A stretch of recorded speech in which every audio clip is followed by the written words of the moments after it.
ಬನ್ನಿ ಬನ್ನಿ, ತಲೆ ಕೆಡ್ಸ್ಕೊಬೇಡಿ, ಬನ್ನಿ.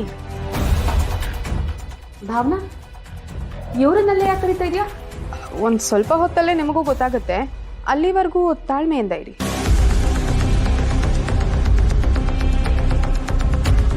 ಇದೇನಲ್ಲ ಈ ಅಮ್ಮ ಎಲ್ಲಾರು ಸೇರ್ಕೊಂಡು ಏನೋ ಪಂಚಾಯತಿ ಮಾಡ್ತಾವಳೆ. ಏನಾದ್ರು ಕ್ಯಾಮೆ ಇದ್ರೆ ಕ್ಯಾಮೆ ನೋಡ್ಕೊಳಕ್ ಹೇಳ ಇವಳಿಗೆ. ಅಲ್ಲ ಅಪ್ಪಯ್ಯ, ಹೊಸಿ ಸುಮ್ಕಿರಿ. ಭಾವನವ್ವ ಏನು ಹೇಳಬೇಕು ಅಂತ ಹೊಂಟವ್ರೆ. ಅದು ನಮ್ಮ ಮನೆ ಒಳ್ಳೇದ್ಗೆಯ. ಹೊಸಿ ಹೇಳ್ಬಿಡ್ಲಿ ಇರಿ ಅಪ್ಪಯ್ಯ. ನೀವೆಲ್ಲರೂ ಕೆಲ್ಸಕ್ಕೆ ಎಷ್ಟೊತ್ತಿಗೆ ಬರ್ತೀರಾ? ಮನೆಗೆ ಎಷ್ಟೊತ್ತಿಗೆ ಹೋಗ್ತೀರಾ? ಹಾಗೆ ನಿಮ್ಮಲ್ಲಿ ಅಡುಗೆ ಯಾರು ಮಾಡೋರು? ಬೇರೆ ಕೆಲಸ ಯಾರು ಮಾಡ್ತೀರಾ? ಅಮ್ಮೋರೆ, ನಾನು ಬೆಳಗ್ಗೆ 6 ಗಂಟೆಗೆ ಬರ್ತೀನಿ. ಮನೆ ಮುಂದೆ ಕಸ ಗುಡಿಸಿ ನೀರು ಹಾಕಿ ರಂಗೋಲಿ ಹಾಕ್ತೀನಿ.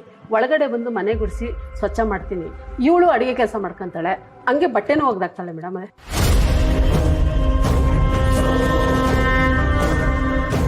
ಏಯ್, ನೀನ್ ಯಾಕೆ ಇದನ್ನೆಲ್ಲ ವಿಚಾರಣೆ ಮಾಡ್ತಿದ್ಯಾ? ನಿಂಗೆ ಏನಾದ್ರೂ ತಲೆಗಿಲ್ಲ ಕೆಟ್ಟಿದೀಯಾ? ತಲೆ ಕೆಟ್ಟಿಲ್ಲ ಅತ್ತೆ. ನಮ್ಮ ಮನೇನ ಹಾಳು ಮಾಡಕ್ಕೆ ಯಾರೋ ನೋಡ್ತಿದಾರಲ್ಲ, ಅದು ಯಾರಿರಬಹುದು ಅಂತ ವಿಚಾರಣೆ ಮಾಡ್ತಿದ್ದೀನಿ.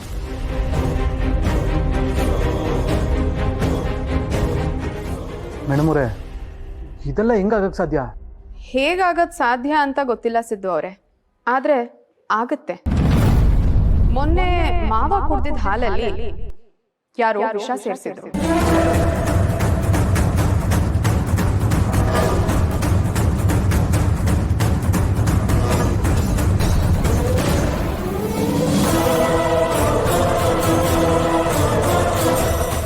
ಹಾಗೆ ನಿನ್ನೆ ಮಾವ ಕುಡಿದಿದ್ದ ಗಂಜಿನಲ್ಲಿ ಯಾರೋ ಕೆಮಿಕಲ್ ಮಿಕ್ಸ್ ಮಾಡಿದ್ದಾರೆ.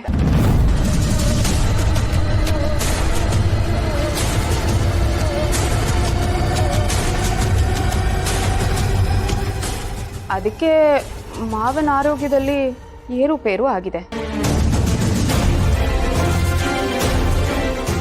ಇದನ್ನೆಲ್ಲ ನಮ್ಮ ನಡುವೆ ಇರೋರೇ ಯಾರೋ ಮಾಡಿದ್ದಾರೆ ಅಂತ ಅನುಮಾನ ಬಂದಿದ್ದಕ್ಕೆ ವಿಚಾರಣೆ ಮಾಡ್ತಿದ್ದೀನಿ. ಮೇಡಮ, ಮೈ ಮೇಲೆ ಹೊಸಿ ನಿಗಾ ಇರಲಿ. ಇವರೆಲ್ಲ ನಿನ್ನೆ ಮೊನ್ನೆ ನಮ್ಮನೆ ಬಂದು ಕೆಲ್ಸಕ್ಕೆ ಸೇರ್ಕೊಂಡವ್ರಲ್ಲ. ಸುಮಾರು ವರ್ಷಗಳಿಂದ ನಮ್ಮನೇಲಿ ಕೆಲಸ ಮಾಡ್ಕೊಂಡು ನಮ್ಮನೆ ಇರ್ತಾರನೇ ಆಗ್ಬಿಟ್ಟಿದ್ದಾರೆ.